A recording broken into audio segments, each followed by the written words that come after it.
Poison Ivy 21. Yes. G. Willow Wilson writing with Hmm. Marcio Takara on the art. Take it away. Yeah, so this is part three of Pam's origin. And now we get to the part where she really becomes Poison Ivy. And we get Woodrow injecting her with whatever chemical that brings about Ivy. And she goes into this like trance state where her heart stops and Woodrow takes off out of the lab. Because the typical guy that he is, he can't take accountability for anything.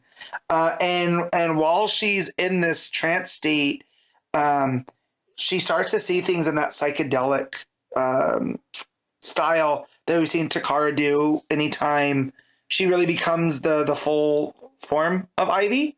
When she was fighting the fungus zombies and all of that stuff. But it's Bella, the gardener, that comes and pulls her out. Um, and when she kind of comes to, she talks about how she had seen something that um, she was bridging the gap from. She said, "I'm hanging in the balance between two ways of being, one human and the other something far older." And you turn the page, and it's Ivy as we kind of know her, but in this like bigger, grander, almost Swamp Thing sense. So it still looks like Pam, but she's tall like a tree. And I think it's supposed to kind of represent Mother Nature, right? That this is her first time being in communication with the green, and it's showing her full potential. And unlike Swamp Thing, right? She's not being chosen by the council, right? This was a thing that had happened, but now she has this communication with the green, and it's left her changed. So she spends a couple days in the hospital.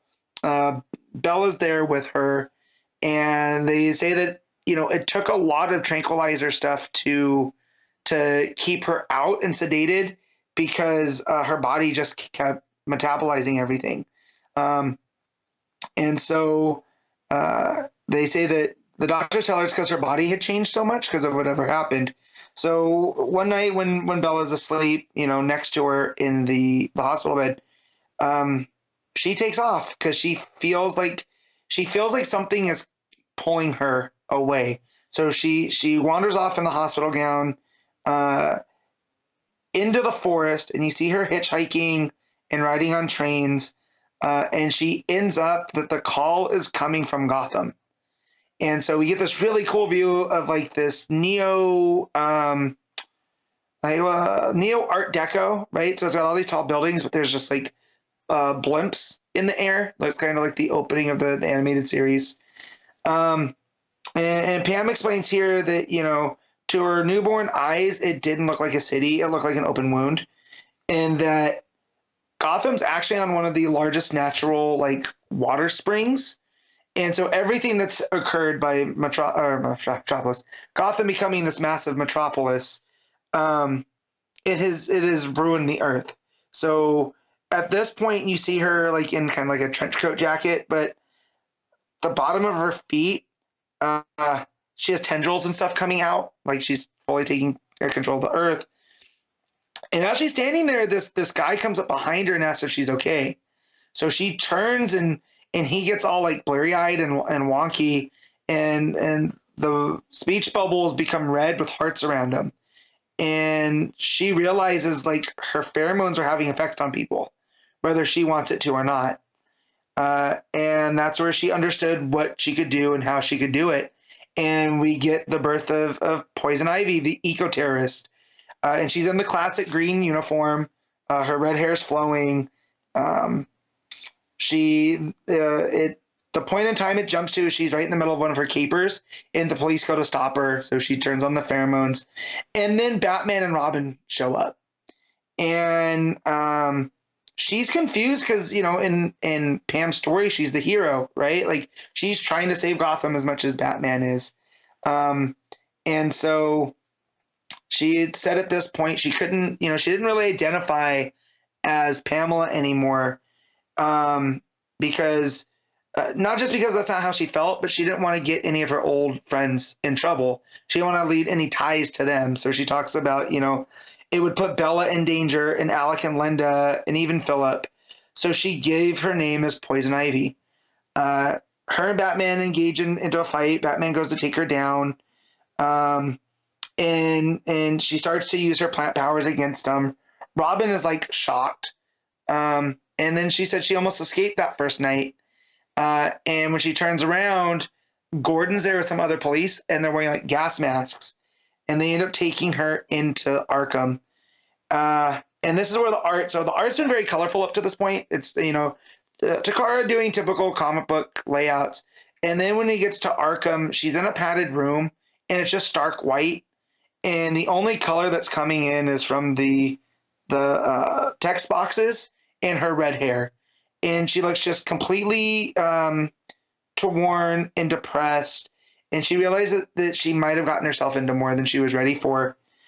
And then she said, but that was the first time I heard the voice, and I thought it was hallucinating. And this is where that I thought that it was going to be Harley, right? Because she hears a voice, but it's not like it's addressing her. It's just addressing like a situation about, you have to tell them what they want to hear, make them feel big and important.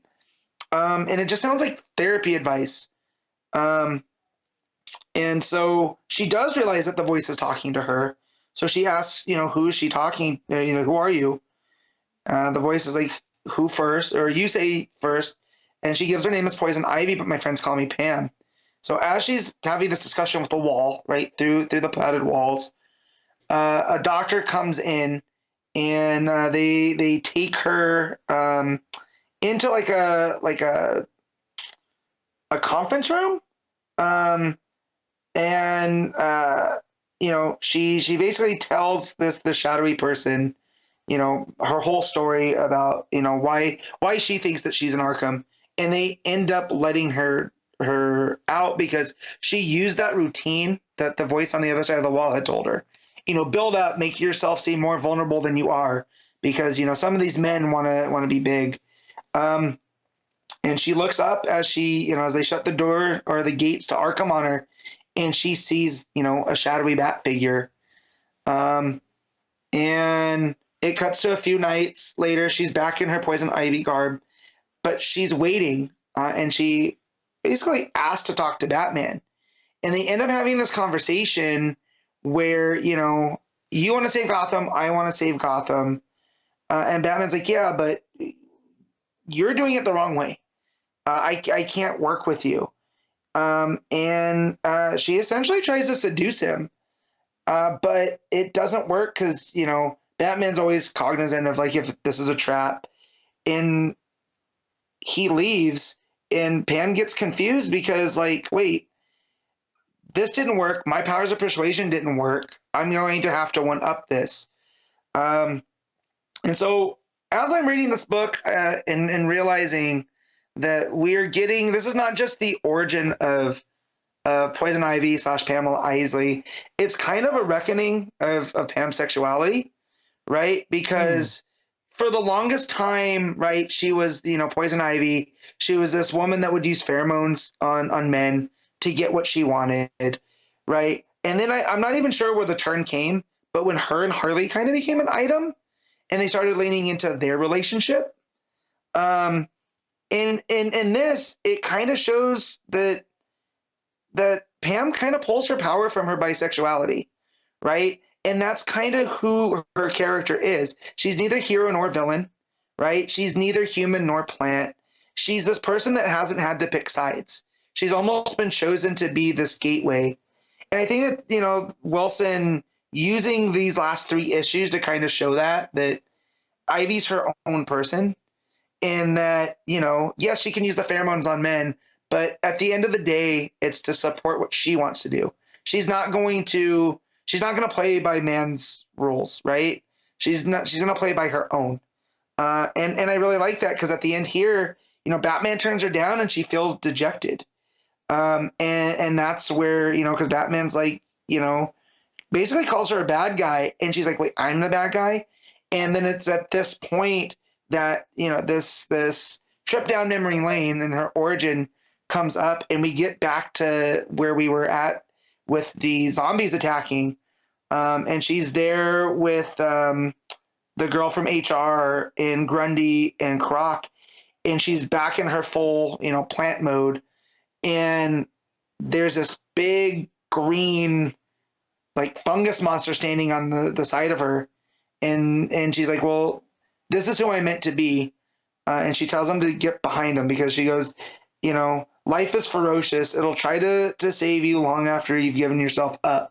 It conspires against the animal part of your brain that would do anything to protect your friends.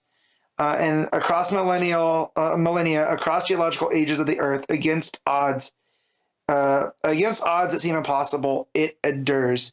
And that's where she says to get behind me. So it's almost like she's become not like an avatar for life like the White Lantern, but she is realizing her place in this.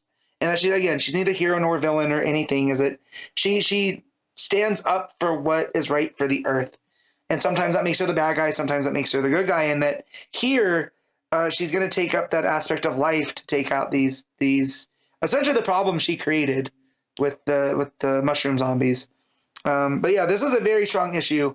And again, I don't know if necessarily that reckoning of her identity is exactly what Wilson was getting at, but as a longtime Ivy fan, it's something that I picked up on, and like a light clicked, and it shows not exactly how important of a character she is, but it shows what somebody can do with Pam's type of past, and it's not done up for, like, oh, this is that issue where this happens. It's just her dealing with the character as is. So Takara's art's fantastic because when we see her as Ivy for the first time, it definitely feels like the animated series designs. Everything's very not like blocky, but it has that Bruce Timm kind of heavy line work to it, and it's definitely reminiscing on that.